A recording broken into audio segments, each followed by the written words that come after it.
கபருடைய வேதனையை விட்டு பாதுகாக்கிற சூறா. கபருடைய வேதனை என்கிறது கபருக்கிட்ட யாரை பத்தியும் பேசலாம். கபருக்கிட்ட யாரையும் பத்தி என்ன செய்யலாம்? நாம் பெரிய மௌலவி, நாம் பெரிய முஃப்தி, நாம் பெரிய ஆபீஸ், நாம் பெரிய சஹாபி, கபர் அதெல்லாம் பார்க்காது.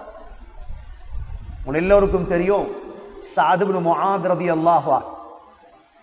சஅத் இப்னு முஆத் ரலியல்லாஹு அன்ஹு எவ்வளோ உயர்ந்த சஹாபி என்றா, அந்த சஹாபியுடைய மௌத்துடைய செய்தி கேள்விப்பட்டு அல்லாஹ்வுடைய அர்ஷ் நடுங்கியது. எவ்வளவு முக்கியமான ஆள். இஹ்தஸ்ஸல் அர்ஷ் லிமௌத்தி சஅத் பின் முஆத். சஅத் பின் முஆதுடைய ஜனாசாவில் 70,000 மலக்குகள் கலந்து கொண்டார். ஜனாசாவை தூக்கிட்டு போறது.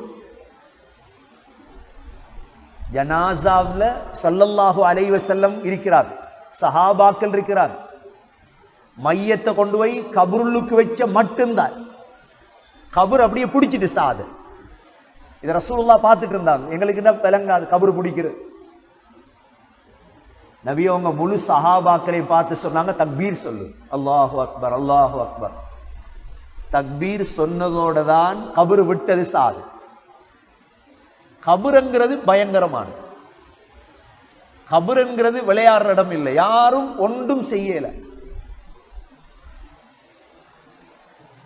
இமாம் நாஃபி ரஹிமஹுல்லா சொல்லுவாங்களா, யாரையாவது கபர் விடுறதாக இருந்தால் சாத விட்டுறிக்கோ, அது உடல்லையே.